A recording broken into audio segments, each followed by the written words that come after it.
Mirëmëngjesi shikues të nderuar, jeni me edicionin e lajmeve të orës 8. Udhëheqësit e Ballkanit Perëndimor për 2 ditë do të mblidhen në Durrës të Shqipërisë në samitin e iniciativës Brdo Brioni, i cili do të fokusohet në perspektiven evropiane të rajonit dhe zbatimin e planit të rritjes së Bashkimit Evropian.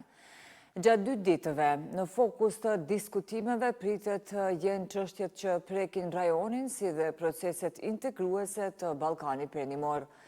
Samiti mbahet në moton interesat të përbashkëta, angazhimi përbashkët për një të ardhme të përbashkët, së bashku drejt BE-s dhe organizohet nga presidentët e Slovenisë dhe Kroacisë Nataša Pirc-Musar dhe Zoran Milanović, ndërsa drejtohet nga presidenti i Shqipërisë Bajram Begaj, derisa Kosova do të përfaqësohet nga presidentja Vjosa Osmani.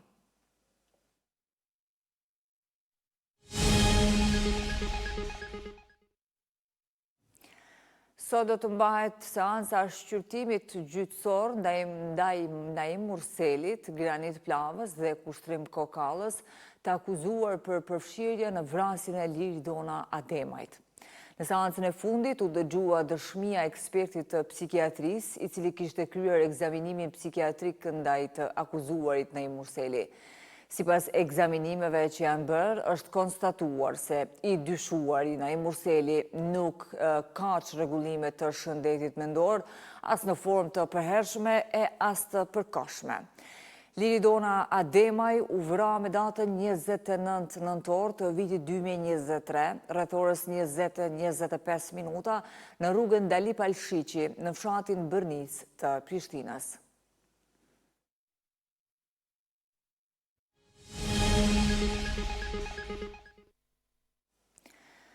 Me fillimin e muajit të ndërgjegjësimit për kancerin e gjirit, janë shtuar thirrjet për të gjitha vajzat dhe gratë për kujdes të shtuar dhe kontrolle mjekësore për të parandaluar këtë sëmundje.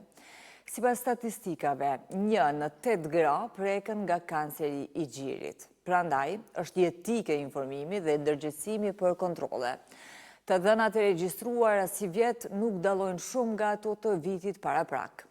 Në klinikën e onkologjisë këtë vit janë regjistruar mbi 300 raste me kancer të gjirit, 3 prej tyre janë burra. Drejtori i onkologjisë Ilir Kurtishi tha se diagnostikimi i hershëm e bën më të lehtë trajtimin.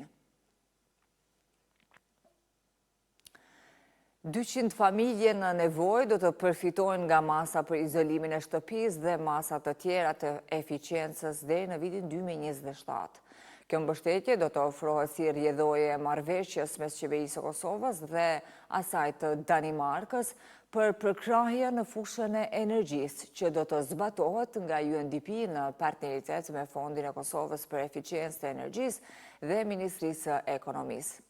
Përfituesit janë identifikuar nga lista përfituesve të asistencës sociale në Ministrinë e Finansave, Punës dhe Transfereve, mbi bazë të kritereve të përcaktuara nga ekspertët e institucioneve përkatëse.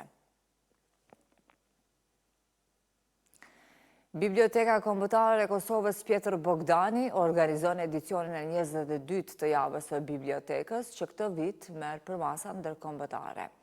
Për herë të parë në këtë ngjarje marrin pjesë ekspertë nga bibliotekat kombëtare të mëdha të rajonit dhe Evropës, duke sjellë përvoja unike përmes prezantimeve mbi praktikat dhe zhvillimet më të reja në fushën e bibliotekarisë. Java e bibliotekës do të shtrihet edhe në qytete si Prizren, Pej, Gjakov dhe Suharek, me aktivitete të posaçme për fëmijë, të rinj dhe lexues të apasionuar. Të nderuar shikues, kaq për këtë edicion të lajmeve, bashkë takohemi në edicionin e orës 9. Ne ju falenderojmë për vëmendje, mirupafshim.